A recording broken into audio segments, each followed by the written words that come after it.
With this vibrant A major composition, we arrive at the end of Joseph Haydn's Opus 20, a path-blazing set of 6 string quartets written in 1772. As I mentioned in my video over the first of them, this set of quartets is considered by many serious commentators to be the most important such set ever written.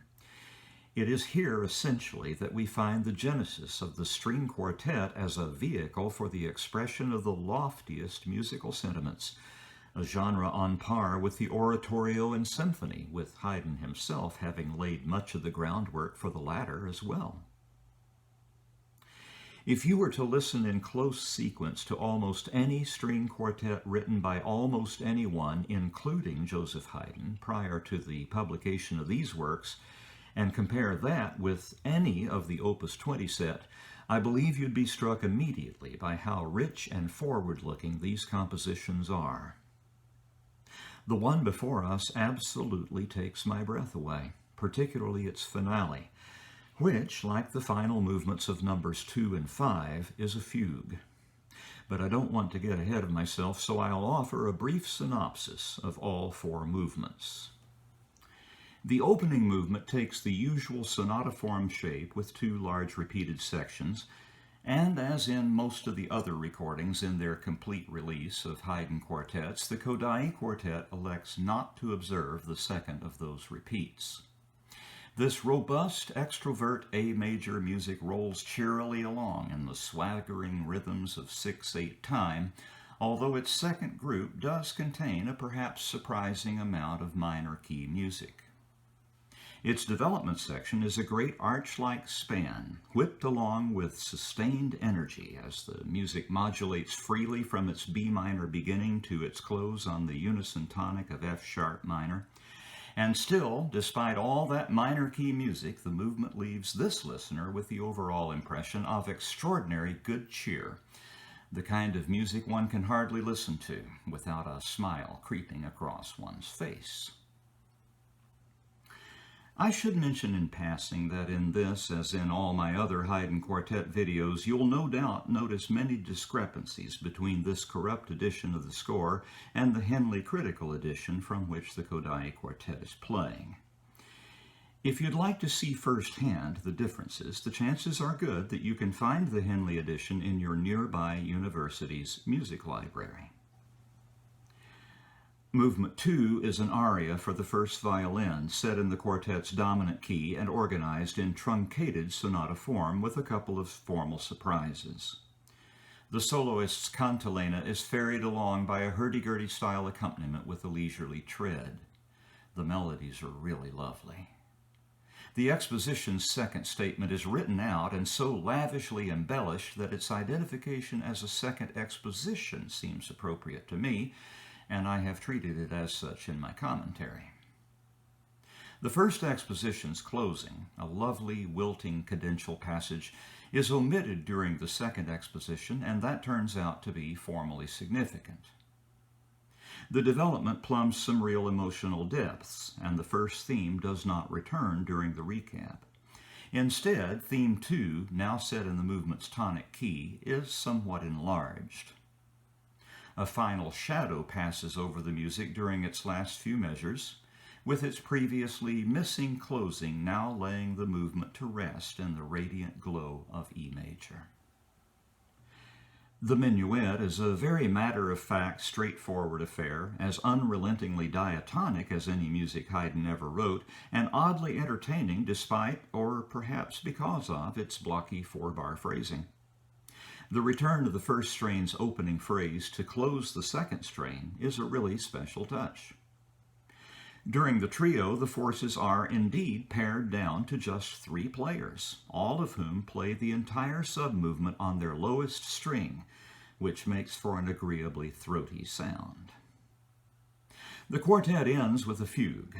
The fact that half of the Opus 20 quartets end with fugues is certainly a powerful and unmistakable signal of Haydn's serious intent with respect to this ensemble. And these fugues are magnificent. In published order, they treat 4, 2, and 3 subjects respectively. A shorthand way of saying that is that we hear in this Opus 20 set a quadruple fugue, a double fugue, and a triple fugue. Regarding the fugue at hand, its myriad craftsman-like details will surely set your head to spinning if you'll pause on each page of the score at some point and work your way through them. I would not hesitate to say that had J.S. Bach been handed the same three subjects and asked to write a fugue on them, he would in all probability have produced something very much like what you're going to hear a few minutes from now. It is far and away my favorite of the lot, and just listening to it is often enough to make me glad to be alive.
Thank you.